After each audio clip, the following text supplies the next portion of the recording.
ನಾನೇ ನಾಯಕ ವಿಶೇಷ ಕಾರ್ಯಕ್ರಮಕ್ಕೆ ಸ್ವಾಗತ. ನಾನು ಚಿದಾನಂದ್ ಪಟೇಲ್. ಮಾಜಿ ಮುಖ್ಯಮಂತ್ರಿ, ಜನಪ್ರಿಯ ಭಾರತೀಯ ಜನತಾ ಪಕ್ಷದ ನಾಯಕ, ಹಾವೇರಿ ಲೋಕಸಭಾ ಕ್ಷೇತ್ರದ ಅಭ್ಯರ್ಥಿಯಾಗಿರ್ತಕ್ಕಂಥ ಬಸವರಾಜ ಬೊಮ್ಮಾಯಿ ಜೊತೆ ನಾವಿದ್ವಿ. ಇವತ್ತು ಇಡೀ ದಿನ ಬಸವರಾಜ ಬೊಮ್ಮಾಯಿ ಅವ್ರ ಜೊತೆ ಅವರ ಕ್ಷೇತ್ರದಲ್ಲಿ ಅವರ ಪ್ರಚಾರ, ಅವರ ಸಮಾವೇಶಗಳು ಎಲ್ಲದರಲ್ಲೂ ಭಾಗಿಯಾಗ್ತೀವಿ. ಇಡೀ ದಿನ ಅವರ ಕಾರ್ಯಕಲಾಪಗಳು ಏನಿರುತ್ತೆ ಅಂತೇಳಿ ನಾವು ಇವತ್ತು ಫಾಲೋ ಮಾಡ್ತಾಯಿದ್ದೀವಿ. ಬನ್ನಿ, ಇಡೀ ದಿನದ ಕಾರ್ಯಕಲಾಪಗಳ ಬಗ್ಗೆ ಇದೀಗ ತಮ್ಮ ಹುಬ್ಬಳ್ಳಿಯ ನಿವಾಸದಿಂದ ಹೊರಡಿರ್ತಕ್ಕಂಥ ಬಸವರಾಜ ಬೊಮ್ಮಾಯಿ ಅವರು ನ್ಯೂಸ್ 18 ಜೊತೆ ಕಾರ್ಯಕಲಾಪಗಳ ಪಟ್ಟಿಯನ್ನು ಹಂಚಿಕೊಂಡಿದ್ದಾರೆ. ಸರ್, ಇಡೀ ದಿನ ಇವತ್ತಿನ ಕಾರ್ಯಕ್ರಮ ಪಟ್ಟಿ ಏನು ಸರ್? ನಾನು ಇವತ್ತು ಗದಗಿನ ಭಾಗದಲ್ಲಿ ಪ್ರಚಾರಕ್ಕೆ ಹೋಗ್ತಾ ಇದ್ದೀನಿ. ಮೊದಲನೇದಾಗಿ ನಿನ್ನೆ ಒಂದು ಭೀಕರವಾದ ಕೊಲೆ ಆಗಿದೆ. ನಮ್ಮ ನಗರಸಭೆ ಉಪಾಧ್ಯಕ್ಷರ ಫ್ಯಾಮಿಲಿ ಮೆಂಬರ್ಸ್ದು.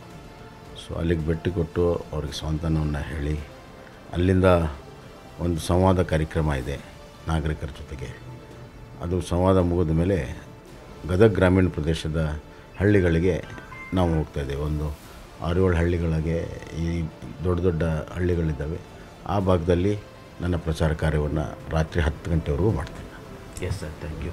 ಬನ್ನಿ, ನಾವು ಇಡೀ ದಿನ ಇವತ್ತು ಮಾಜಿ ಮುಖ್ಯಮಂತ್ರಿ ಅಭ್ಯರ್ಥಿ ಬಸವರಾಜ ಬೊಮ್ಮಾಯಿ ಜೊತೆ ಇರ್ತೀವಿ.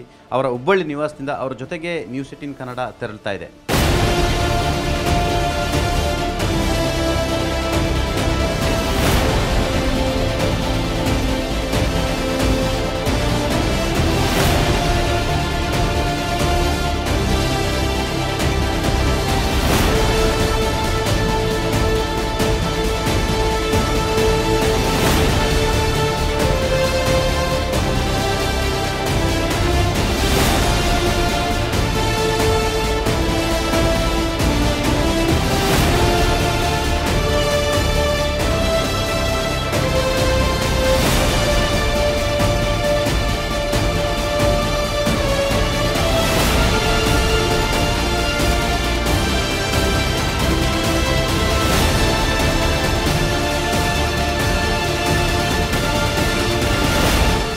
ಹುಬ್ಬಳ್ಳಿ ನಿವಾಸದಿಂದ ನೇರವಾಗಿ ಬಸವರಾಜ ಬೊಮ್ಮಾಯಿಯವರು ಗದಗದ ಪ್ರಕಾಶ್ ಬಾಕ್ಲೆಯವರ ನಿವಾಸಕ್ಕೆ ಆಗಮಿಸಿರುವಂಥ ಈ ನಿವಾಸದಲ್ಲಿ ಇತ್ತೀಚೆಗಷ್ಟೇ 4 ಬರ್ಬರ ಹತ್ಯೆ ಆಗಿತ್ತು. ಹಾಗಾಗಿ ಆ ಕುಟುಂಬಕ್ಕೆ ಸಾಂತ್ವನ ಹೇಳಲಿಕ್ಕೆ ಬಸವರಾಜ ಬೊಮ್ಮಾಯಿ ಬಂದಿರುವಂಥದ್ದು.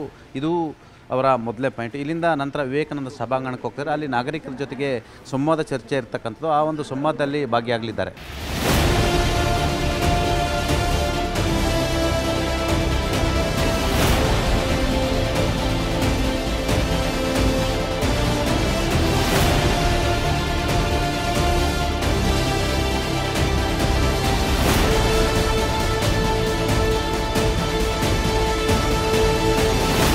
ಭಾರತೀಯ ಜನತಾ ಪಕ್ಷದ ಕಚೇರಿಯಲ್ಲಿ ಒಂದಷ್ಟು ಚುನಾವಣಾ ತಂತ್ರಗಾರಿಕೆಯನ್ನು ಮಾಡಲಿದ್ದಾರೆ ಮತ್ತು ಭಾರತೀಯ ಜನತಾ ಪಕ್ಷದಲ್ಲಿ ಅನೇಕ ನಾಯಕರೊಂದಿಗೆ ಚರ್ಚೆಯನ್ನು ನಡೆಸಲಿದ್ದಾರೆ.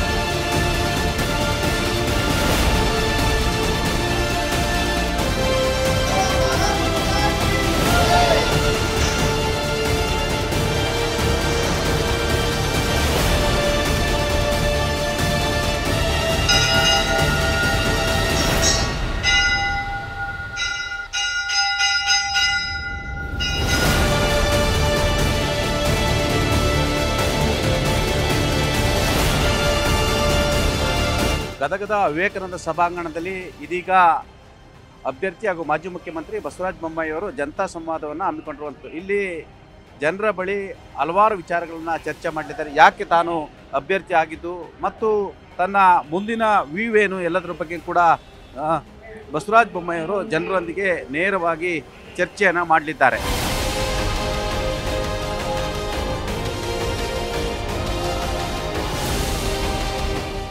ಮುಖ್ಯಮಂತ್ರಿ ಇದ್ದಾಗ ಅಮೃತ 2 ಯೋಜನೆಯಲ್ಲಿ 140 ಕೋಟಿ ರೂಪಾಯಿಯನ್ನು ಮಂಜೂರಾತಿಯನ್ನು ಮಾಡಿ ಟೆಂಡರ್ ಕೂಡ ಮಾಡಿ ಎಲ್ಲವನ್ನು ಕೂಡ ನಾವು ಮಾಡಿದ್ದೇವೆ. ಆ ಕೆಲಸ ಇವತ್ತು ಪೂರ್ಣ ಆಗಬೇಕು. ಮೊನ್ನೆ ಇವತ್ತಿನ ಮುಖ್ಯಮಂತ್ರಿಗಳು ಬಂದು ಅದನ್ನು ಅಡಿಗಲ್ಲು ಮಾಡಿದ್ದಾರೆ. ನಾವು ಸಂಪೂರ್ಣ ಮಾಡಿರುವಂತಹ ಕೆಲಸವನ್ನು ಕೇವಲ ಅಡಿಗಲ್ಲನ್ನು ಮಾಡಿದ್ದಾರೆ.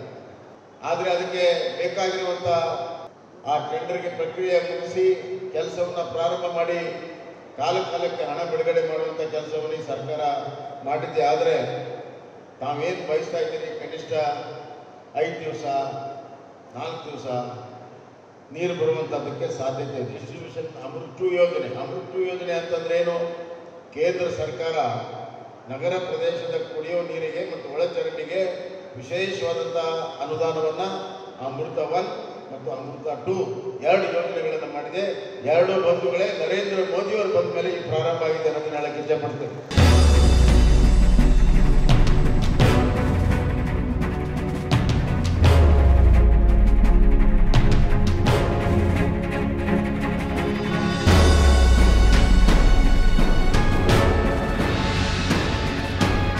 ಬಸವರಾಜ ಬೊಮ್ಮಾಯಿಯವರು ಜನತಾ ಸಂವಾದವನ್ನು ಮುಗಿಸಿ ಇದೀಗ ನಾಯಕರೊಬ್ಬರು ಮನೆಗೆ ಬಂದರೆ ಈಶ್ವರ ಮೇವಾಡ್ರವರ ಮನೆಗೆ ಊಟಕ್ಕೆ ಬಂದಿರುವಂಥದ್ದು. ಈಗ ಸದ್ಯ ಊಟವನ್ನು ಮುಗಿಸಿ ಮತ್ತೆ ಅವರು ತಮ್ಮ ಇವತ್ತಿನ ಕಾರ್ಯಕ್ರಮವನ್ನು ಮುಂದುವರಿಸಲಿದ್ದಾರೆ. ಈ ಒಂದು ಮನೆ ಇದು BJP ನಾಯಕರ ಮನೆ, ಹಾಗಾಗಿ BJP ನಾಯಕರ ಮನೆಯಲ್ಲೇ ಮಧ್ಯಾಹ್ನದ ಊಟಕ್ಕೆ ಬಂದಿರತಕ್ಕಂಥ ಬಸವರಾಜ ಬೊಮ್ಮಾಯಿಯವರು ಬನ್ನಿ ನಾವು ಅವ್ರನ್ನ ಫಾಲೋ ಮಾಡ್ತಾ ಇದ್ದೀವಿ.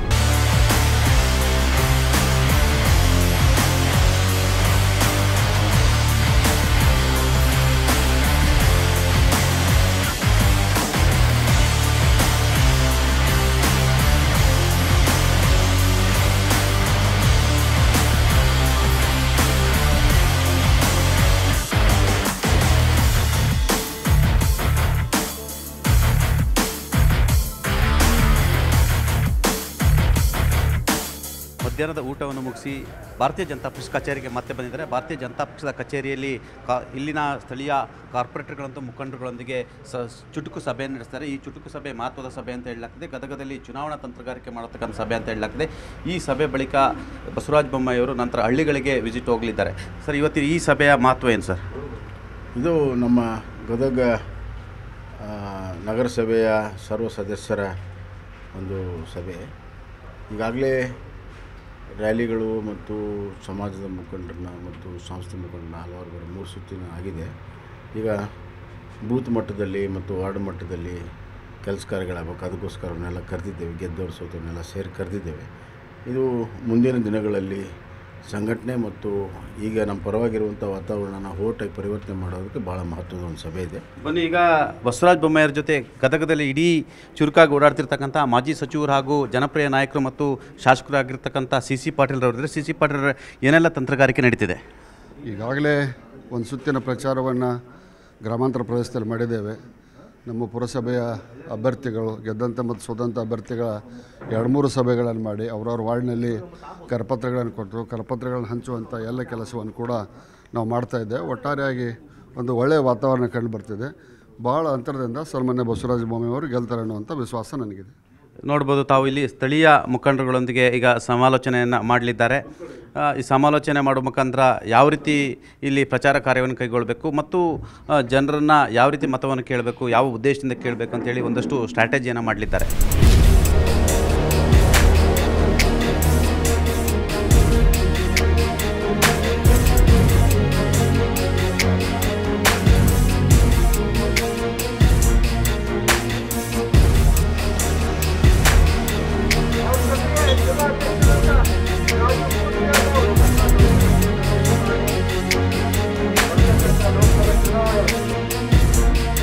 ಮಾಜಿ ಮುಖ್ಯಮಂತ್ರಿ ಬಸವರಾಜ ಬೊಮ್ಮಾಯಿ ಇದೀಗ ಗದಗದ ಮಲ್ಲಸಮುದ್ರ ಗ್ರಾಮದಿಂದ ಪ್ರಚಾರವನ್ನು ಆರಂಭಿಸಿದ್ದಾರೆ. ಬನ್ನಿ, ಏನಂತ ಮತ ಪ್ರಚಾರವನ್ನು ಮಾಡ್ತಾರೆ, ಇಲ್ಲಿ ನಾಯಕರಿಗಾಗಲೇ ಮಾತನಾಡ್ತಾರೆ. ಇಲ್ಲಿ ಒಂದು ಗ್ರಾಮದಲ್ಲಿ ಬಸವರಾಜ ಬೊಮ್ಮಾಯಿಯವರು ಮತಯಾಚನೆಯನ್ನು ಮಾಡ್ತಿದ್ದಾರೆ. ತಾವು ಗಮನಿಸ್ಬೋದು, ಈಗಾಗಲೇ ಬಸವರಾಜ ಬೊಮ್ಮಾಯಿಯವರು ಮತ ಪ್ರಚಾರನ ಕೈಗೊಂಡಿರ್ತಕ್ಕಂಥದ್ದು. ಈ ಗ್ರಾಮದಲ್ಲಿ ಏನೆಲ್ಲ ಮಾತನಾಡ್ತಾರೆ, ಯಾವ ವಿಷಯಗಳನ್ನು ಬಸವರಾಜ ಬೊಮ್ಮಾಯಿಯವರು ಗಮನಕ್ಕೆ ತರ್ತಾರೆ ಮತ್ತು ಯಾವ ರೀತಿ ಮತ ಪ್ರಚಾರ ಮಾಡ್ತಾರೆ ಅನ್ನೋದನ್ನ ನೋಡೋಣ ಬನ್ನಿ.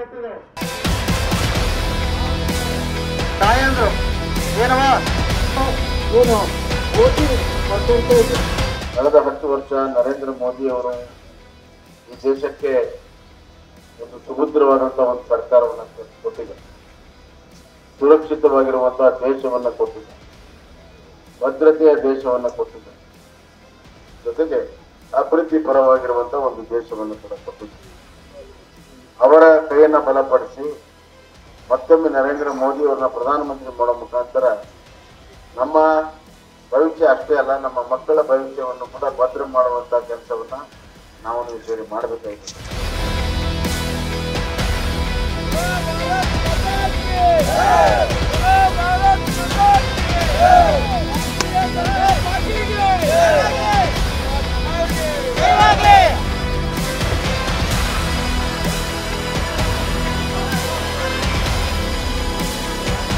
ಈಗ ಬಸವರಾಜ ಬೊಮ್ಮಾಯಿ ಅವರು ಅಸುಂಡಿ ಗ್ರಾಮಕ್ಕೆ ಬಂದರೆ ಅಸುಂಡಿ ಗ್ರಾಮದ ಜನರನ್ನು ಉದ್ದೇಶಿಸಿ ನಿನ್ನೆ ಕೆಲವೇ ನಿಮಿಷಗಳಲ್ಲಿ ಮಾತನಾಡಲಿದ್ದಾರೆ. ಈಗಾಗಲೇ ಮತ ಪ್ರಚಾರವನ್ನು ಮಲ್ಲಸಮುದ್ರದಿಂದ ಮುಗಿಸಿ ಇದೀಗ ಅಸುಂಡಿ ಗ್ರಾಮಕ್ಕೆ ಬಂದಿರತಕ್ಕಂಥದ್ದು. ಅಸುಂಡಿ ಗ್ರಾಮದ ಅನೇಕ ಮುಖಂಡರೊಂದಿಗೆ ಈಗ ಬಸವರಾಜ ಬೊಮ್ಮಾಯಿ ಇರುವಂಥದ್ದು. ಈಗ ನೋಡ್ಬೋದು ಅವರು ಏನು ಮಾತನಾಡ್ತಾರೆ, ಕಾದು ನೋಡೋಣ ಬನ್ನಿ.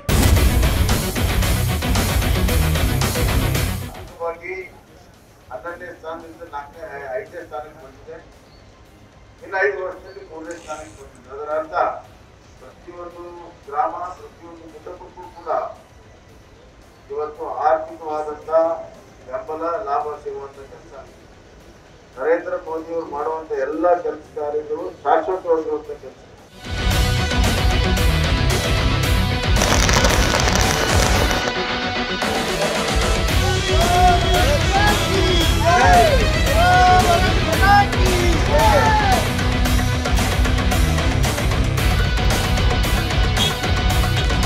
ನಾನೇ ನಾಯಕ ವಿಶೇಷ ಕಾರ್ಯಕ್ರಮದಲ್ಲಿ ಹಾವೇರಿ ಗದಗ ಲೋಕಸಭಾ ಕ್ಷೇತ್ರದ ಅಭ್ಯರ್ಥಿ ಮತ್ತು ಮಾಜಿ ಮುಖ್ಯಮಂತ್ರಿ ಬಸವರಾಜ ಬೊಮ್ಮಾಯಿ ಅವರು ನ್ಯೂಸ್ 18 ಕನ್ನಡ ಜೊತೆ ಕಿರು ಸಂದರ್ಶನವನ್ನು ಕೂಡ ಕೊಟ್ಟಿರುವಂಥದ್ದು. ಈಗಾಗಲೇ ಮಲ್ಲಸಮುದ್ರ, ಅಸುಂಡಿ ಸೇರಿದಂತೆ ನಂತರ ಬಿಂಕನಕಟ್ಟಿ ಸೇರಿದಂತೆ ಅನೇಕ ಗ್ರಾಮಗಳಲ್ಲಿ ಚುನಾವಣಾ ಪ್ರಚಾರವನ್ನು ಮಾಡಿದ್ದಾರೆ. ನೂರಾರು ಜನರು ಅದ್ದೂರಿಯಾಗಿ ಸ್ವಾಗತವನ್ನು ಕೋರಿರುವಂಥದ್ದು ಮತ್ತು ಇಡೀ ದಿನದ ಚುನಾವಣಾ ಪ್ರಚಾರ, ಮತ ಪ್ರಚಾರದ ಅನುಭವವನ್ನು ಕೂಡ ನಮ್ಮ ಜೊತೆ ಹಂಚ್ಕೊಳ್ತಿದ್ದಾರೆ. ಸರ್, ನಿಮಗೇನು ಅನಿಸುತ್ತೆ ಸರ್? ನಿಮಗೆ ಹಾವೇರಿ ಜಿಲ್ಲೆ ವಸ್ತಲ್ಲ, ಆದರೆ ಲೋಕಸಭೆ ಚುನಾವಣೆ ನಿಮಗೆ ವಸ್ತು ಅಲ್ಲ. ಪ್ರಥಮ ಬಾರಿನ ಲೋಕಸಭಾ ಕಂಟೆಸ್ಟ್ ಮಾಡ್ತಾ ಇದ್ದರೂ ಕೂಡ ನಾನು ಸುಮಾರು ಒಂದು 6-7 ಲೋಕಸಭಾ ಚುನಾವಣೆಯನ್ನು ಮಾಡಿದ್ದೀನಿ. 1980ರಿಂದನೂ ನಾನು ಲೋಕಸಭಾ ಚುನಾವಣೆಗಳನ್ನು ಮಾಡ್ತಾ ಬಂದಿದ್ದೇನೆ. ನನಗೆ ಲೋಕಸಭಾ ಚುನಾವಣೆಯ ರಾಜಕಾರಣ, ಅದರ ತಿರುಳೆಲ್ಲವೂ ಕೂಡ ಗೊತ್ತಿದೆ. ಮತ್ತು ಹಾವೇರಿ ಗದಗ ಜಿಲ್ಲೆಯಲ್ಲಿ ನನಗೆ ನಿರಂತರವಾದಂಥ ಸಂಪರ್ಕ ಇದೆ. ನಾನು ವಿಧಾನ ಪರಿಷತ್ ಸದಸ್ಯನಾಗಿ 12 ವರ್ಷ ಕೆಲಸ ಮಾಡಿರುವಂಥದ್ದು. ಈಗಲೂ ಕೂಡ ಜನ ಪ್ರತಿಯೊಂದು ಗ್ರಾಮ ಪಂಚಾಯತಿ ಆ ಸಂದರ್ಭ ಭೇಟಿ ಕೊಟ್ಟಿರುವಂಥದ್ದು. ಹೀಗಾಗಿ ಜನ ಎಲ್ಲಿ ಹೋದಲ್ಲೂ ಕೂಡ ಅದ್ಧೂರಿಯಾದಂಥ ಸ್ವಾಗತ ಕೊಡ್ತಾ ಇದ್ದಾರೆ, ಪ್ರೀತಿ ವಿಶ್ವಾಸ ತೋರಿಸ್ತಾ ಇದ್ದಾರೆ. ಮತ್ತು ಪಕ್ಷಾತೀತವಾಗಿ ಈ ಮತಗಳು ನನಗೆ ಬೀಳ್ತಿದೆ ಅಂಥದ್ದು, ಜಾತ್ಯತೀತವಾಗಿ ಮತ ಬೀಳ್ತಿದೆ ಅಂತ ವಿಶ್ವಾಸ ನನಗಿದೆ. ಸರ್, ಇಲ್ಲಿನ ಕಾಂಗ್ರೆಸ್ ಶಾಸಕರ ಸಂಖ್ಯೆ ಹೆಚ್ಚಿದೆ ಈ ಲೋಕಸಭೆ ವ್ಯಾಪ್ತಿಯಲ್ಲಿ. ಹಾಗಾಗಿ ಇದನ್ನು ಯಾವ ರೀತಿ ಭೇದಿಸ್ತೀರಾ? ನೋಡಿ, ಅದೇ ಅವ್ರಿಗೆ ಮುಳುವಾಗಿರುವಂಥದ್ದು. ಕಳೆದ 10-11 ತಿಂಗಳಲ್ಲಿ ಯಾವುದೇ ಅಭಿವೃದ್ಧಿ ಕೆಲಸ ಇವತ್ತಾಗಿಲ್ಲ. ಕಾಂಗ್ರೆಸ್ಸಿನ ಶಾಸಕರು ಜನರ ಬಳಿಗೆ ಹೋಗೋದಕ್ಕೆ ಹಿಂದೆ ನೋಡ್ತಾ ಇದ್ದಾರೆ. ಒಂದು ಸಣ್ಣ ಕೆಲಸವೂ ಕೂಡ ಆಗದಿರೋ ಕಾರಣದಿಂದ ಅವರಿಗೆ ಆ ನೈತಿಕವಾದಂಥ ಒಂದು ಆತ್ಮವಿಶ್ವಾಸದ ಕೊರತೆ ಇದೆ. ನಾವು ಮಾಡಿರುವಂಥ ಕೆಲಸಗಳು, ನಾವು ಸರ್ಕಾರದಲ್ಲಿದ್ದಂಥ ಮಾಡಿದ ಕೆಲಸಗಳು ಇನ್ನೂ ಕೂಡ ಜನರ ಮಾನಸದಲ್ಲಿ ಉಳಿದಿದೆ.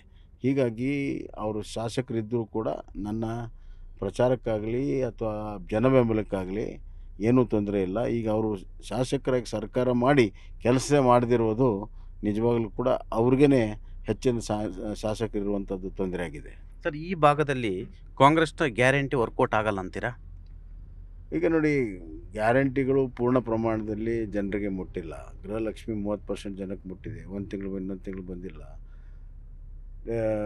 ಇದು ಗೃಹ ಜ್ಯೋತಿ ಅಂತ ಮಾಡಿದ್ದಾರೆ, ಯಾರಿಗೂ ಕೂಡ 200 ಯೂನಿಟ್ವರೆಗೂ ಇದು ಕೊಟ್ಟಿಲ್ಲ. ಮತ್ತು ರೈತರಿಗೆ ಇವತ್ತು ವಿದ್ಯುತ್ ಶಕ್ತಿ ಸಿಗ್ತಾ ಇಲ್ಲ. ಹೊಸ ಟ್ರಾನ್ಸ್ಫಾರ್ಮರ್ ಹಾಕ್ಬಾರೆ 2.5 ಲಕ್ಷ, ನಮ್ಮ ಕಾಲದಲ್ಲಿ 25,000ದಲ್ಲಿ ಆಗ್ತಿತ್ತು.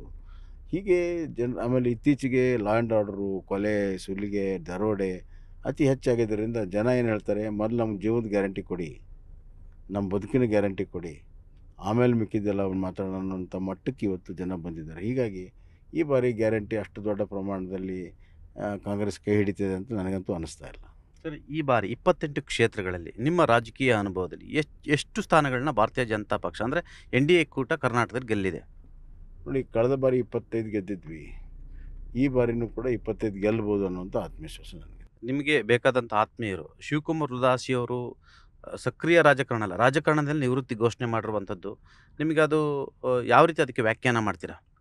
ನೋಡಿ, ಅವರು ಒಬ್ಬ ಕ್ರಿಯಾಶೀಲ ಯುವಕರು, 3 ಬಾರಿ MP ಆಗಿ ಕೆಲಸವನ್ನು ಮಾಡಿದ್ದಾರೆ. ಅವರು ತಮ್ಮದೇ ಆದಂಥ ಒಂದು ಸಿದ್ಧಾಂತಗಳಿದೆ ಅವರ ಜೀವನದ ಬಗ್ಗೆ, ಫ್ಯೂಚರ್ ಬಗ್ಗೆ. ಆದ್ದರಿಂದ ಈ ತೀರ್ಮಾನ ಮಾಡಿದೆ. ಆದರೆ ಸಕ್ರಿಯ ರಾಜಕಾರಣ ದೂರ ಉಳಿದಿಲ್ಲ. ನಿನ್ನೆ ಅವ್ರು ನಾಮಿನೇಷನ್ಗೂ ಬಂದಿದ್ದಾರೆ, ಇವತ್ತು ಕ್ಷೇತ್ರದಲ್ಲಿ ಓಡಾಡ್ತಾ ಇದ್ದಾರೆ. ಇಲೆಕ್ಷನ್ ಮುಗಿಯೋವರೆಗೂ ನನಗೆ ಸಂಪೂರ್ಣ ಬೆಂಬಲವಾಗಿ ನಿಲ್ತಾರೆ ಅವರು. ಹೀಗಾಗಿ ಭಾಳ ವ್ಯತ್ಯಾಸ ಏನಾಗಲ್ಲ. ಸರ್, ಹಾವೇರಿ ಮತ್ತು ಗದಗ ಲೋಕಸಭಾ ಕ್ಷೇತ್ರದ ಮತದಾರರು ಯಾಕೆ ಬಸವರಾಜ ಬೊಮ್ಮಾಯಿಯವರಿಗೆ ಮತ ಹಾಕಬೇಕು? ಈ ಕ್ಷೇತ್ರದ ಸಮಗ್ರ ಅಭಿವೃದ್ಧಿಗೆ, ನೀರಾವರಿಗೆ, ಇಂಡಸ್ಟ್ರಿಯಲೈಸೇಷನ್ಗೆ ಮತ್ತು ಈ ರಾಷ್ಟ್ರ ಮಟ್ಟದ ಹಲವಾರು ಯೋಜನೆಗಳನ್ನು ಜನರಿಗೆ ಮುಟ್ಟಿಸಲು ಮತ್ತು ಇಡೀ ಧಾರವಾಡ ಹಳೆ ಧಾರವಾಡ ಜಿಲ್ಲೆಯ ಭಾಗವಾಗಿರುವಂಥ ಹಾವೇರಿ ಮತ್ತು ಗದಗನ್ನು ಒಂದು ರೀತಿಯಲ್ಲಿ ರಾಷ್ಟ್ರ ಮಟ್ಟದ ಅಭಿವೃದ್ಧಿಗೆ ತೆಗೆದುಕೊಂಡು ಹೋಗೋದಕ್ಕೆ ನನಗೆ ಮತವನ್ನು ಹಾಕಬೇಕೆಂದು ನಾನು ಕೇಳ್ಕೊಳ್ತೇನೆ. ಸರ್, ಜನರ ಅಭಿಪ್ರಾಯ ಏನು ಹೇಳ್ತಿದ್ದಾರೆ ಸರ್? ನೀವು ಹಲವಾರು ಕಡೆ, ನೂರಾರು ಕಡೆ ಈಗಾಗಲೇ ಮತ ಪ್ರಚಾರವನ್ನು ಮಾಡಿದ್ದಾರೆ, ಸಮಾವೇಶಗಳನ್ನು ಮಾಡಿದ್ದಾರೆ, ರ್ಯಾಲಿಗಳನ್ನ ಮಾಡ್ತಿದ್ದಾರೆ. ಜನರ ನಾಡಿ ಮಿಡಿತ ಏನು ಅನಿಸ್ತಿದೆ ಸರ್? ಜನರು ಭಾಳ ಉತ್ಸಾಹದಲ್ಲಿದ್ದಾರೆ. ಎಲ್ಲ ವರ್ಗದ ಜನ ಆಚೆ ಬಂದು ನನಗೆ ಬೆಂಬಲವನ್ನು ಕೊಡ್ತಾ ಇದ್ದಾರೆ, ದೊಡ್ಡ ಪ್ರಮಾಣದಲ್ಲಿ ಬೆಂಬಲ ಕೊಡ್ತಾ ಇದ್ದಾರೆ. ಮೋದಿಯವರನ್ನ ಮತ್ತೆ ಪ್ರಧಾನಮಂತ್ರಿ ಮಾಡಬೇಕನ್ನುವಂಥ ಹಂಬಲವನ್ನು ವ್ಯಕ್ತಪಡಿಸಿದ್ದಾರೆ. ನಾವು ಮಾಡಿರುವಂಥ ಕೆಲಸ, ಮೋದಿಯವರು ಕೊಟ್ಟಿರುವಂಥ ಕಾರ್ಯಕ್ರಮ ಮತ್ತು ಮೋದಿಯವರು ಮತ್ತೆ ಪ್ರಧಾನಮಂತ್ರಿ ಆಗಬೇಕನ್ನುವಂಥ ದೊಡ್ಡ ಒಂದು ಆಸೆ ಇವತ್ತು ನನಗೆ ದೊಡ್ಡ ಬಹುಮತದಿಂದ ಆರಿಸ್ತರುವಂಥದ್ರಲ್ಲಿ ನೆರವಾಗುತ್ತೆ ಅಂತ ನನ್ನ ಭಾವನೆ. ಸರ್, ಕೊನೆಯದಾಗಿ ಮತದಾರರಲ್ಲಿ ಬಸವರಾಜ ಬೊಮ್ಮಾಯಿಯವರ ಅಪೀಲ್ ಏನು? ನಾನು ಇಷ್ಟ ಹೇಳಿ ಬಯಸ್ತೇನೆ, ಈ ದೇಶದ ಭದ್ರತೆ, ಸುರಕ್ಷತೆ, ಅಭಿವೃದ್ಧಿಗೆ, ಅದೇ ರೀತಿ ಕರ್ನಾಟಕದಲ್ಲಿ ಮತ್ತೊಮ್ಮೆ ಸುರಾಜ್ಯ ತರಲು ಮತ್ತು ಗದಗ ಹಾವೇರಿ ಕ್ಷೇತ್ರದ ಮಹಾಜನತೆ ಸಮಗ್ರ ಅಭಿವೃದ್ಧಿ ಹೊಂದಲು ದಯವಿಟ್ಟು ಎಲ್ಲರೂ ಕಂಪಲ್ಸರಿ ಬಂದು ಮತದಾನ ಮಾಡಬೇಕು. ಭಾರತೀಯ ಜನತಾ ಪಕ್ಷಕ್ಕೆ ಮತವನ್ನು ಹಾಕಿ ಗೆಲ್ಲಿಸಬೇಕು. ನಿಮ್ಮ ಮತಕ್ಕೆ ಗೌರವ ಬರೋ ರೀತಿಯಲ್ಲಿ, ನಿಮ್ಮ ಮತಕ್ಕೆ ಬೆಲೆ ಬರೋ ರೀತಿಯಲ್ಲಿ, ನಿಮ್ಮ ಮತ ಗೆಲ್ಲೋ ರೀತಿಯಲ್ಲಿ ನಾನು ಅಭಿವೃದ್ಧಿ ಕೆಲಸವನ್ನು ಮಾಡ್ತೀನಿ ಅಂತ ಹೇಳ್ತಿದ್ದೇನೆ. ಇದು ಮಾಜಿ ಮುಖ್ಯಮಂತ್ರಿ ಮತ್ತು ಅಭ್ಯರ್ಥಿ ಬಸವರಾಜ ಬೊಮ್ಮಾಯಿಯವರ ಕಿರು ಸಂದರ್ಶನ. ಎಲ್ಲೊಂದು ಕಡೆ ಬಸವರಾಜ ಬೊಮ್ಮಾಯಿಯವರು ಕೇಂದ್ರ ಮಂತ್ರಿ ಆಗ್ತಾರೆ ಎಂಬ ಚರ್ಚೆ ಕೂಡ ಆರಂಭವಾಗಿರುವಂಥದ್ದು. ಇದು ಕೂಡ ಎಲ್ಲೊಂದು ಕಡೆ ಅವರಿಗೆ ಪ್ಲಸ್ ಪಾಯಿಂಟ್ ಅಂತಲೇ ಹೇಳಲಾಗ್ತದೆ. ಒಟ್ಟಾರೆ ಹಾವೇರಿ ಗದಗ ಲೋಕಸಭಾ ಕ್ಷೇತ್ರ ಬಸವರಾಜ ಬೊಮ್ಮಾಯಿಯವರಿಗೆ ಹೊಸದಲ್ಲ. ಹಾಗಾಗಿ ಈ ಭಾಗದ ನಾಡಿ ಮಿಡಿತ, ಈ ಭಾಗದ ಜನರ ಅಭಿಪ್ರಾಯಗಳು ಮತ್ತು ಎಲ್ಲ ಒಂದು ಕಡೆ ಮೋದಿ ನಾಮಾಂಕಿತ ಜೊತೆಗೆ ಬಸವರಾಜ ಬೊಮ್ಮಾಯಿಯವರ ನಾಮಾಂಕಿತ, ಅವರ ತಂದೆ SR ಬೊಮ್ಮಾಯಿಯವರ ನಾಮಾಂಕಿತ, ಇವರು ಮಾಡ್ತಕ್ಕಂಥ ಅಭಿವೃದ್ಧಿ ಕಾರ್ಯಗಳ ಕೈ ಹಿಡಿಯುವ ವಿಶ್ವಾಸದಲ್ಲಿರ್ತಕ್ಕಂಥದ್ದು. ಕ್ಯಾಮ್ರಾ ಪರ್ಸನ್ ರಾಯುಡು ಜೊತೆ ಚಿದಾನಂದ್ ಪಟೇಲ್, ನಾನು news 18 Kannada political bureau. Basavaraj ಬೊಮ್ಮಾಯಿಯವರು ಇದೀಗ ಬಿಂಕದಕಟ್ಟಿ ಗ್ರಾಮಕ್ಕೆ ಬಂದಿದ್ದಾರೆ. ಬಿಂಕದಕಟ್ಟಿ ಗ್ರಾಮದಲ್ಲಿ ಈಗಾಗಲೇ ಮತ ಪ್ರಚಾರವನ್ನು ಮಾಡ್ತಿದ್ದಾರೆ. ಬಿಂಕದಕಟ್ಟಿ ಗ್ರಾಮದ ಒಂದು ಪ್ಲೇಸ್ನಲ್ಲಿ ಈಗಾಗಲೇ ಏನು ಜನರ ಬಳಿ ಮತಯಾಚನೆಯನ್ನು ಕೂಡ ಮಾಡಲಿದ್ದಾರೆ. ಬನ್ನಿ, ಅವರು ಜನರ ಬಳಿ ಏನಂತ ಕೇಳ್ತಾರೆ, ಏನೆಲ್ಲ ಭರವಸೆಗಳನ್ನು ಕೊಡ್ತಾರೆ ಅಂತ ಹೇಳಿ ನೋಡೋಣ ಬನ್ನಿ.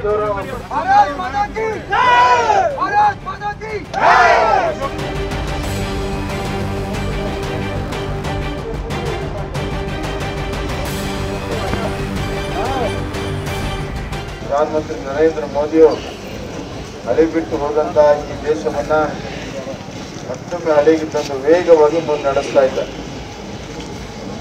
2004ರಿಂದ 2014ರಲ್ಲಿ ಇರುವಂಥ UPA ಸರ್ಕಾರ ಅತ್ಯಂತ ದೌರ್ಬಲ್ಯದಿಂದ ಕೂಡಿರುವಂಥ ಒಂದು ಸರ್ಕಾರ.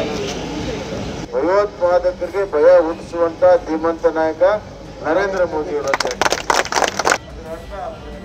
ಇವತ್ತು ನಾವೆಲ್ಲ ಅಣ್ಣ ನರೇಂದ್ರ ಮೋದಿಯವ್ರದ್ದು ಭಾಗ್ಯ ಕಾಂಗ್ರೆಸ್ ಸರ್ಕಾರ.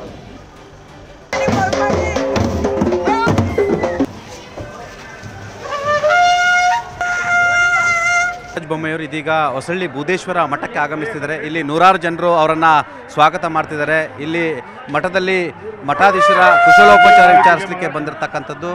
ಬನ್ನಿ, ಇಲ್ಲಿ ನೂರಾರು ಜನರು ಅವರಿಗೆ ಸಾಥ್ ಕೊಟ್ಟಿದ್ದಾರೆ.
ಬೊಮ್ಮಾಯಿರೆಲ್ಲರ ಪ್ರೀತಿಯ ಸಹೋದರರಾದಂತ ಎಲ್ಲರ ಮೆಚ್ಚಿನ ನಾಯಕರು ತಮ್ಮೆಲ್ಲರ ಹಾವೇರಿ ಲೋಕಸಭೆಯ ಅಭ್ಯರ್ಥಿಗಳಾದಂತ ಮಾಜಿ ಮುಖ್ಯಮಂತ್ರಿಗಳು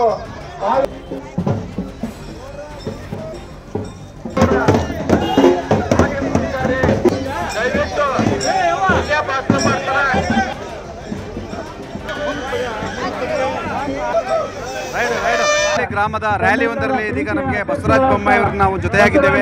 ಸರ್, ಏನಿಸ್ತದೆ ಜನರ ಇಲ್ಲಿ ರೆಸ್ಪಾನ್ಸ್ ನೋಡಿ? ಎಲ್ಲ ಕಡೆ ಭಾಳ ದೊಡ್ಡ ಪ್ರಮಾಣದ ಬೆಂಬಲ ನಾವು ನೋಡ್ತಾ ಇದ್ದೀರಿ. ಎಲ್ಲ ವರ್ಗದ ಜನ ಇದ್ದಾರೆ, ಮಹಿಳೆಯರಿದ್ದಾರೆ, ಯುವಕರಿದ್ದಾರೆ, ಹಿರಿಯರಿದ್ದಾರೆ ಮತ್ತು ಎಲ್ಲ ವರ್ಗದ ಜನರು ಕೂಡ ಇದ್ದಾರೆ. ಒಂದು ರೀತಿಯಲ್ಲಿ ಇಡೀ ಊರಲ್ಲಿ ಉತ್ಸಾಹ ಇವತ್ತಿದೆ. ಹೆಣ್ಮಕ್ಳು ಪೂರ್ಣ ಕುಂಭ ಇಟ್ಕೊಂಡು ಸ್ವಾಗತ ಮಾಡ್ತಿರುವಂಥದ್ದು ನೋಡಿದಾಗ ಇಡೀ ಊರೇ ಎದ್ದು ನಿಂತು ನನಗೆ ಸ್ವಾಗತವನ್ನು ಮಾಡ್ತಾಯಿದ್ದೆ, ಬೆಂಬಲವನ್ನು ಕೊಡ್ತಾ ಇದ್ದಾರೆ. ನಾನು ನಿಜವಾಗ್ಲೂ ಕೂಡ ಪುಣ್ಯವಂತ ಅಂತ ಭಾವಿಸ್ತೇನೆ. ಗದಗ ಎಚ್.ಕೆ. ಪಾಟೀಲ್ರವರ ಕ್ಷೇತ್ರ. ಈಗ ಸದ್ಯಕ್ಕೆ ಅವರೇ ಸಚಿವರಿದ್ದಾರೆ ಮತ್ತು ಶಾಸಕರಿದ್ದಾರೆ. ಈ ಕ್ಷೇತ್ರದಲ್ಲಿ ಈ ಥರದ ರೆಸ್ಪಾನ್ಸ್ ನಿಮಗೆ ಯಾವ ರೀತಿ ಹುಮ್ಮಸ್ಸನ್ನು ತರ್ತಾ ಇದೆ? ನೋಡಿ, ಯಾವಾಗಲೂ ಗದಗ ಕ್ಷೇತ್ರ ಲೋಕಸಭಾದಲ್ಲಿ BJPಗೆ ಅತಿ ಹೆಚ್ಚು ಲೀಡ್ ಕೊಟ್ಟಿದೆ. ಕಳೆದ ಬಾರಿ, ಅದರ ಹಿಂದಿನ ಬಾರಿ ಕೂಡ ಕೊಟ್ಟಿದೆ. ಅದೇ ರೀತಿ ಈ ಬಾರಿನೂ ಕೂಡ ಲೋಕಸಭೆಯಲ್ಲಿ, ವಿಧಾನಸಭೆಯಲ್ಲಿ ಅವ್ರು ಗೆದ್ದರೂ ಕೂಡ ಲೋಕಸಭೆಯಲ್ಲಿ ಅತಿ ಹೆಚ್ಚು ಮತಗಳನ್ನು ಕೊಡುವಂಥ ವಿಶ್ವಾಸ ನನಗಿದೆ. ಎಸ್, BJP ಅಧ್ಯಕ್ಷರಿದ್ದಾರೆ, ಅವ್ರನ್ನೂ ಕೂಡ ನಾನು ಒಂದೆರಡು ಸೆಕೆಂಡ್ ಮಾತನಾಡಿಸ್ತೀನಿ. ಸರ್, ಏನು ಅನಿಸುತ್ತೆ? ನೀವು ನಿಮ್ಮ ಅಭ್ಯರ್ಥಿ ಜೊತೆ ಇಡೀ ಕ್ಷೇತ್ರದಾದ್ಯಂತ ಸುತ್ತುವರಿತಿದ್ರೆ ಏನು ಅನಿಸುತ್ತೆ ಸರ್? ಪ್ರತಿ ಬಾರಿ ಸನ್ಮಾನ್ಯ ಶಿವಕುಮಾರ್ ಹೆಸರಿಗೆ ಹೆಚ್ಚಿನ ಮತಗಳನ್ನು ನೀಡುವ ಮೂಲಕ 3 ಬಾರಿ ಅವರನ್ನು ಆಳ್ಕಳಿಸಿದ್ವಿ. ಈ ಸಲ ಸನ್ಮಾನ್ಯ ಬಸವರಾಜ ಬೊಮ್ಮಾಯಿರು ಇವತ್ತು ಮುಖ್ಯಮಂತ್ರಿಗಳಾಗಿ ಸಾಕಷ್ಟು ಅವರು ಯೋಜನೆಗಳನ್ನು ಕೊಟ್ಟಿದ್ದಾರೆ. ಇವತ್ತು ಜನಮನ ಪ್ರತಿ ಮನೆಗೆ ಸನ್ಮಾನ್ಯ ಬಸವರಾಜ ಬೊಮ್ಮಾಯಿರು ಯಾರು ಅನ್ನೋದು ಗೊತ್ತಿದೆ. ಹಲವಾರು ಯೋಜನೆಗಳನ್ನು ಕೊಟ್ಟಂಥ ಬೊಮ್ಮಾಯಿಯವರು ಮತ್ತು ಎಲ್ಲ ಯೋಜನೆಗಳನ್ನು ಕಿತ್ತು ಹಾಕಿದಂಥ ಕಾಂಗ್ರೆಸ್ ಸರ್ಕಾರ ಜನ ಗಮನಿಸ್ತಾ ಇದ್ದಾರೆ. ಹೀಗಾಗಿ ಈ ಮುಂಬರುವ ದಿನಗಳಲ್ಲಿ ಸನ್ಮಾನ್ಯ ಬಸವರಾಜ ಬೊಮ್ಮಾಯಿರಿಗೆ ಕಾಂಗ್ರೆಸ್ ಸರ್ಕಾರಕ್ಕೆ ಏನು ಅವರು ಹೇಟ್ ಕೊಡಬೇಕು ಅದನ್ನು ಬಸವರಾಜ ಬೊಮ್ಮಾಯಿ ಮತವನ್ನು ನೀಡುವ ಮೂಲಕ ಅವ್ರು ಕೊಡ್ತಾರೆ. ಎಸ್, ಬನ್ನಿ. ಡಿಪ್ಯೂಟೆಡ್ ಕ್ಯಾಂಡಿಡೇಟ್ ಆಗಿರ್ತಕ್ಕಂಥ ಅನಿಲ್ ಮೆಣಸಿನಕಾಯಿ ಇದ್ದಾರೆ. ಅನಿಲ್ ಮೆಣಸಿನಕಾಯಿ, ನೀವು 2 ಬಾರಿ ಕಡಿಮೆ ಅಂತರದಲ್ಲಿ ಸೋತಿರ್ತಕ್ಕಂಥದ್ದು. ಇವತ್ತು ಗದಗದ ಉಸ್ತುವಾರಿ ವಹಿಸ್ಕೊಂಡಿದ್ದೀರಾ. ಜಿಲ್ಲಾಧ್ಯಕ್ಷರ ಜೊತೆ ಅಭ್ಯರ್ಥಿನ ಇಡೀ ಊರಿಗೆ ಕರ್ಕೊಂಡು ಹೋಗ್ತೀರಾ. ಈಗ ಸಮಯ ರಾತ್ರಿ 9 ಗಂಟೆಗೆ ಹೆಚ್ಚಾಗಿರುವಂಥದ್ದು. ಇಂಥ ಸಮಯದಲ್ಲಿ ತಾವು ಏನು ಹೇಳೋಕ್ಕೆ ಇಷ್ಟಪಡ್ತೀರಾ? ಜನ ಈಗಾಗಲೇ ತಾವೆಲ್ಲ ಕೂಡ ನೋಡ್ತಾ ಇದ್ದೀರಿ. ನಾವು ಒಂದು ವಿಜಯೋತ್ಸವದ ಸಂಭ್ರಮದಲ್ಲಿದ್ದರ್ತಕ್ಕಂಥ ವಾತಾವರಣ ಇವತ್ತು ಕಾಣ್ತಾ ಇದೆ. ಗದಗ ವಿಧಾನಸಭಾ ಕ್ಷೇತ್ರದಲ್ಲಿ ಇವತ್ತು ಕೂಡ ಈಗ ನಾವು ಹೊಸಳ್ಳಿ ಭಾಗದಲ್ಲಿ ಇದ್ದೀವಿ. ಇದು ಕೂಡ ಹುಲಕೋಟಿ ಎಚ್.ಕೆ. ಪಾಟೀಲ್ರ ಪಕ್ಕದ್ದು 1 ಕಿಲೋಮೀಟರ್ ವ್ಯತ್ಯಾಸ ಇರತಕ್ಕಂಥ ಊರು. ಆದರೆ ಇಲ್ಲಿ ಕೂಡ ಕಳೆದ ಬಾರಿ ನನ್ನ ಚುನಾವಣೆಯಲ್ಲಿ ಭಾರಿ ಬದಲಾವಣೆ ಆಗಿರೋದನ್ನು ನಾವು ನೋಡಿದ್ದೀವಿ. ಸುಮಾರು ಅಂದರೆ ಈ ಬಾರಿ ಬದಲಾವಣೆ ಆಗುತ್ತೆ ಅಂತೇಳಿ? ಖಂಡಿತವಾಗಲು ಕಳೆದ ಬಾರಿ ನನಗೆ ಸುಮಾರು ಒಂದು 40% ಇತ್ತು. ಇವತ್ತಿನ ಪರಿಸ್ಥಿತಿಯಲ್ಲಿ 60 to 70% ವೋಟಿಂಗ್ ಪ್ಯಾಟ್ರನ್ ಈ ಹೊಸಳ್ಳಿ ಗ್ರಾಮದಲ್ಲಿ, ಪಕ್ಕದಲ್ಲಿ ಎಚ್.ಕೆ. ಪಾಟೀಲ್ ಇದ್ದರೂ ಕೂಡ ಇವತ್ತಿಲ್ಲಿ ಜನ ಬದಲಾವಣೆ ಆಗಿದ್ದಾರೆ. ನರೇಂದ್ರ ಮೋದಿಯವರು, ಅದಕ್ಕಿಂತ ವಿಶೇಷವಾಗಿ ಮಾಜಿ ಮುಖ್ಯಮಂತ್ರಿಗಳಾದಂಥ ಬೊಮ್ಮಾಯಿ ಸಾಹೇಬರು ಇವತ್ತು ನಮಗೆ ಅಭ್ಯರ್ಥಿ ಆಗಿರೋದು. ಅವರು ಕೊಟ್ಟಂಥ ಯೋಜನೆಗಳು, ಅವರು ಅಧಿಕಾರ ಅವಧಿಯಲ್ಲಿ ಮಾಡಿದಂಥ ಪ್ರತಿಯೊಬ್ಬರಿಗೂ ಗೊತ್ತಿದೆ. ಹೀಗಾಗಿ ನಮಗೆ ಬೊಮ್ಮಾಯಿ ಸಾಹೇಬರಿಗೆ ದೊಡ್ಡ ಶಕ್ತಿ ಕೊಡ್ತಕ್ಕಂಥ ವಾತಾವರಣ ಗ್ರಾಮೀಣ ಹಾಗೂ ಶಹರ ಭಾಗದಲ್ಲಿ ಖಂಡಿತವಾಗ್ಲೂ ನಾವು ಈ ಭಾಗದಲ್ಲಿ ಗದಗ ಮತಕ್ಷೇತ್ರದಲ್ಲಿ ಹೆಚ್ಚಿನ ಮತಗಳನ್ನು ಕ್ರೋಢೀಕರಣ ಮಾಡಿ ಬೊಮ್ಮಾಯಿ ಸಾಹೇಬರಿಗೆ ಕೊಡ್ತಕ್ಕಂಥ ಕೆಲಸ. ಬನ್ನಿ, ಬಸವರಾಜ ಬೊಮ್ಮಾಯಿಯವರು ಜನರು ಉದ್ದೇಶಿ ಏನು ಮಾತಾಡ್ತಾರಂತ ನೋಡೋಣ. ಬನ್ನಿ. ಬೋಲೋ ಭಾರತ್ ಮಾತಾ ಕಿ. ಹೊಸಳ್ಳಿ ಗ್ರಾಮಕ್ಕೆ ಬಂದಾಗ ತಾವು ಅದ್ಧೂರಿಯಾದಂಥ ಒಂದು ಸ್ವಾಗತವನ್ನು ಕೊಟ್ಟಿದ್ದೀರಿ. ತಾವು ಕುಂಭ ಇಟ್ಕೊಂಡು ಪೂರ್ಣ ಕುಂಭದ ಸ್ವಾಗತವನ್ನು ಕೊಟ್ಟಿದ್ದು ನೋಡಿದಾಗ ನನಗೆ ಭಾಳಷ್ಟು ಸಂತೋಷ ಆಗಿದೆ. ತಾವು ಕೊಟ್ಟಿರುವಂಥ ಸ್ವಾಗತಕ್ಕೆ ಧನ್ಯವಾದಗಳನ್ನು, ಕೃತಜ್ಞತೆಗಳನ್ನು, ಅಭಿನಂದನೆಗಳನ್ನು ಸಲ್ಲಿಸೋಕ್ಕೆ ಇಚ್ಛೆಪಡ್ತೇನೆ. ಜನಸಾಗರ ಹಿಂದೆಂದೂ ಸೇರಲಿಲ್ಲ, ಮುಂದೆ ಸೇರೋದು ಕಷ್ಟ ಅನ್ನುವಂಥ ಮಾತನಾಡ್ತಾ ಇದ್ದಾರೆ. ಇದರಿಂದ ನಮ್ಮ ಕಾರ್ಯಕರ್ತರಲ್ಲಿ ಒಂದು ಹೊಸ ಹುಮ್ಮಸ್ಸು, ಉತ್ಸಾಹ ಬಂದಿದೆ. ವಿಜಯ ನಮ್ಮದು, ಜಯ ನಮ್ಮದು ಅನ್ನುವಂಥ ಆತ್ಮವಿಶ್ವಾಸದಿಂದ ಅವರೆಲ್ಲರೂ ಕೂಡ ಮುನ್ನುಗ್ತಾ ಇದ್ದಾರೆ. ನಾನು ಅವ್ರಿಗೂ ಕೂಡ ಅಭಿನಂದನೆಗಳನ್ನು ಸಲ್ಲಿಸ್ತಾ ಇದ್ದೇನೆ. ಬಂಧುಗಳೇ, ಇದೊಂದು ದೇಶದ ಭಾಳ ಮಹತ್ವದ ಒಂದು ಚುನಾವಣೆ. ದೇಶದ ಭವಿಷ್ಯವನ್ನು ಕೇವಲ 5 ವರ್ಷ ಅಲ್ಲ, ಮುಂದಿನ 25 ವರ್ಷ ಯಾವ ದಿಕ್ಕಿನಲ್ಲಿ, ಯಾವ ವೇಗದಲ್ಲಿ ದೇಶ ಮುಂದೆ ಹೋಗಬೇಕನ್ನುವಂಥ ತೀರ್ಮಾನ ಮಾಡುವಂಥ ಚುನಾವಣೆ. ಒಬ್ಬ ರಾಜಕಾರಣಿಯ ಕಣ್ಣು ಮುಂದಿನ ಚುನಾವಣೆ ಮೇಲೆ ಇರ್ತದೆ, ಒಬ್ಬ ಮುತ್ಸದ್ದಿ ಕಣ್ಣು ಮುಂದಿನ ಜನಾಂಗದ ಮೇಲೆ ಇರ್ತದೆ. ನರೇಂದ್ರ ಮೋದಿಯವರು ಒಬ್ಬ ಮುತ್ಸದ್ದಿ ನಾಯಕ. ಮುಂದಿನ ಜನಾಂಗವನ್ನು ಗಮನದಲ್ಲಿಟ್ಟುಕೊಂಡು ಕಾರ್ಯಕ್ರಮವನ್ನು ಶಾಶ್ವತವಾದಂಥ ಕಾರ್ಯಕ್ರಮಗಳನ್ನು ರೂಪಿಸ್ತಾ ಇದೆ. ಮೋದಿಯವರು ಮಾಡಿರುವಂಥ ಕೆಲಸ ಶಾಶ್ವತ, ಅವರು ಕೊಡುವಂಥ ಕಾರ್ಯಕ್ರಮ ಶಾಶ್ವತ ಗ್ಯಾರಂಟಿಗಳು. ಪ್ರಧಾನಮಂತ್ರಿ ಆವಾಸ್ ಯೋಜನೆಯನ್ನು ಮಾಡಿದ್ದಾರೆ, ಅದು ಶಾಶ್ವತವಾಗಿರುವಂಥದ್ದು. ಸುಮಾರು 8 ಲಕ್ಷ ಮನೆಗಳು ಕರ್ನಾಟಕದಲ್ಲಿ ಕಟ್ಟಿದ್ದಾರೆ. ಇಡೀ ಭಾರತದಲ್ಲಿ 4 ಕೋಟಿ ಮನೆಗಳನ್ನು ಕಟ್ಟಿದ್ದಾರೆ. 12 ಕೋಟಿ ಶೌಚಾಲಯ ಭಾರತದಲ್ಲಿ ಕಟ್ಟಿದರೆ 12 ಲಕ್ಷ ಶೌಚಾಲಯ ಇವತ್ತು ಕರ್ನಾಟಕದಲ್ಲಿ ಕಟ್ಟಿದ್ದೇವೆ. ಆ ಎಲ್ಲ ಮನೆಗಳಿಗೆ ಉಜ್ವಲ ಗ್ಯಾಸ್ ಮತ್ತು ಮನೆ ಮನೆಗೆ ಜಲ್ ಜೀವನ್ ಮಿಷನ್ನಲ್ಲಿ ಮನೆಗೆ ನಳದಲ್ಲಿ ನೀರು ಕೊಡುವಂಥ, ಮನೆ ಮನೆಗೆ ಗಂಗೆಯನ್ನು ಕೊಡುವಂಥ ಕೆಲಸವನ್ನು ನರೇಂದ್ರ ಮೋದಿಯವರು ಮಾಡಿದ್ದಾರೆ. ಇವತ್ತು ನರೇಂದ್ರ ಮೋದಿಯವರು ಆರೋಗ್ಯ ದೃಷ್ಟಿಯಿಂದ ಆಯುಷ್ಮಾನ್ ಭಾರತ್ ಅನ್ನೋಂಥ ಯೋಜನೆಯನ್ನು ಮಾಡಿದ್ದಾರೆ. ಬಡವರಿಗೆ BPL ಕಾರ್ಡ್ ಹೋಲ್ಡರ್ಗೆ ಆರೋಗ್ಯದ ತೊಂದರೆ ಆದರೆ 5 ಲಕ್ಷ ರೂಪಾಯಿವರೆಗೂ ಚಿಕಿತ್ಸೆಗೆ ಕೇಂದ್ರ ಸರ್ಕಾರ ಇವತ್ತು ಹಣವನ್ನು ಕೊಡ್ತಾ ಇದೆ. ಬಂಧುಗಳೇ, ಇದೊಂದು ದಾಖಲೆ, ಹಿಂದೆಂದೂ ಕೂಡ ಇರಲಿಲ್ಲ. ಇದೊಂದು ಋಣ ತೀರಿಸುವಂಥ ಒಂದು ಚುನಾವಣೆ. ಕೋವಿಡ್ ಬಂದಿತ್ತು, ನಮಗೆಲ್ಲ ಧೈರ್ಯವನ್ನು ಹೇಳಿ ಬಡವರಿಗೆ ಅನ್ನವನ್ನು ಕೊಟ್ಟು ಕೈಗೆ ಕೆಲಸವನ್ನು ಕೊಟ್ಟು ನಮ್ಮನ್ನು ಉಳಿಸಿದರು. ಅಷ್ಟೇ ಅಲ್ಲ, ನಮಗೆ ಲಸಿಕೆಯನ್ನು ಕೊಟ್ಟು ಇವತ್ತು ನಮ್ಮ ಪ್ರಾಣವನ್ನು ರಕ್ಷಣೆ ಮಾಡಿದ್ದಾರೆ. ಒಮ್ಮೆಲ್ಲ 2 ಅಲ್ಲ 3 ಬಾರಿ 130 ಕೋಟಿ ಜನರಿಗೆ ಲಸಿಕೆಯನ್ನು ಕೊಟ್ಟಂಥ ಧೀಮಂತ ನಾಯಕ ನರೇಂದ್ರ ಮೋದಿಯವರು ನಮ್ಮ ಪ್ರಾಣವನ್ನು ಉಳಿಸಿದ್ದಾರೆ. ಬಂಧುಗಳೇ, ನಮ್ಮ ಪ್ರಾಣವನ್ನು ಉಳಿಸಿದವರು ಋಣ ತೀರಿಸಬೇಕು ಬೇಡ? ನಾವು ಪುಕ್ಕಟ್ಟೆ ಲಸಿಕೆಯನ್ನು ಕೊಟ್ಟಿದ್ದಾರೆ. ವಿದೇಶದಲ್ಲಿ 30,000 ರೂಪಾಯಿ ಒಂದು ಲಸಿಕೆ 3 ಬಾರಿ ಕೊಟ್ಟಿದ್ದಾರೆ. ಎಲ್ಲಕ್ಕಿಂತ ಹೆಚ್ಚಾಗಿ ನಮ್ಮ ಪ್ರಾಣವನ್ನು ಉಳಿಸಿದ್ದಾರೆ. ಒಂದು ಕಾಲಾಗ ಮುಳ್ಳು ನಟ್ರೆ ನಾವು ಯಾರು ತೆಗಿತಾರೋ ಅವ್ರನ್ನ ನೆನೆಸ್ಕೊಳ್ತೀವಿ. ಅಂಥದ್ದನ್ನು ಪ್ರಾಣ ಉಳಿಸಿದವ್ರು ನಾವು ನೆನೆಸೋದಲ್ವಾ? ಋಣ ತೀರಿಸುವಂಥ ಕೆಲಸ ಮಾಡಬೇಕಲ್ಲ. ಅಲ್ಲೇ ಹೋಗಿ ಋಣ ತೀರಿಸ್ತೀರೋ ಅಥವಾ ಇಲ್ಲಿಂದ ಮತದಾನ ಹಾಕೋ ಮುಖಾಂತರ ಋಣ ತೀರಿಸ್ತೀರೋ? ಮತದಾನ ಹಾಕಿ ಋಣ ತೀರಿಸ್ಬೇಕು. ಆ ಕೆಲಸವನ್ನು ತಾವು ಮಾಡಬೇಕು.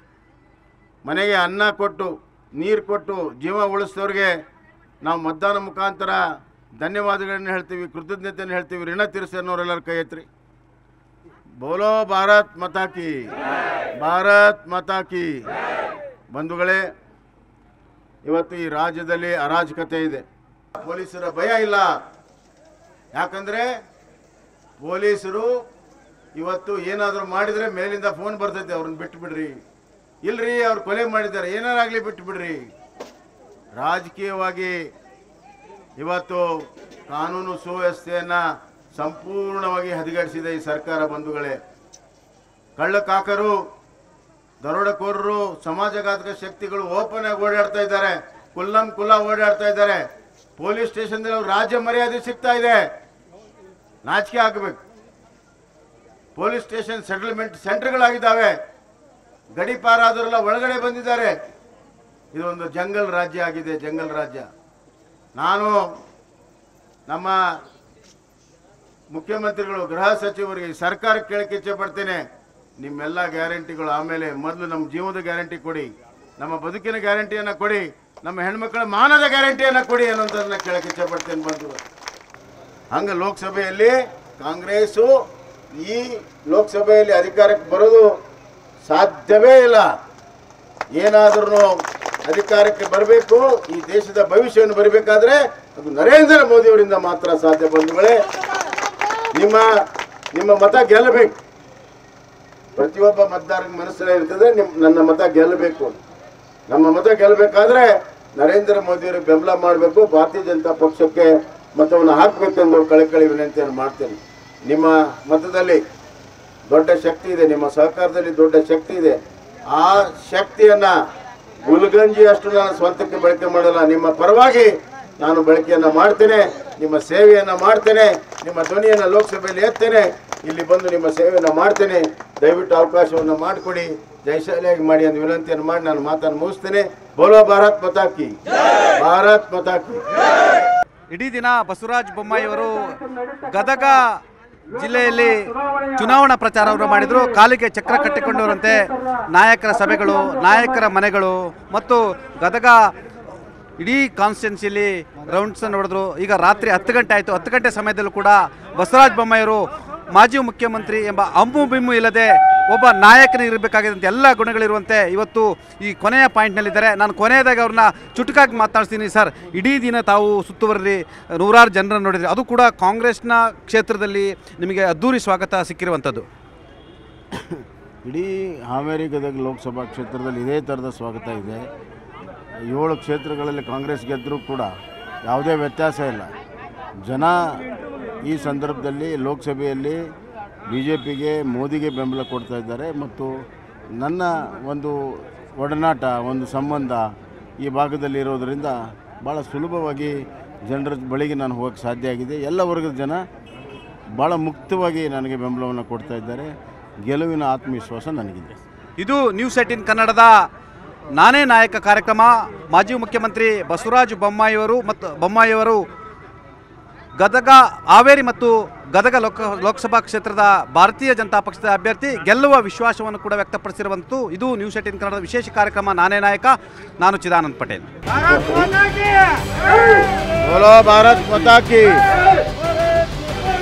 जय जय।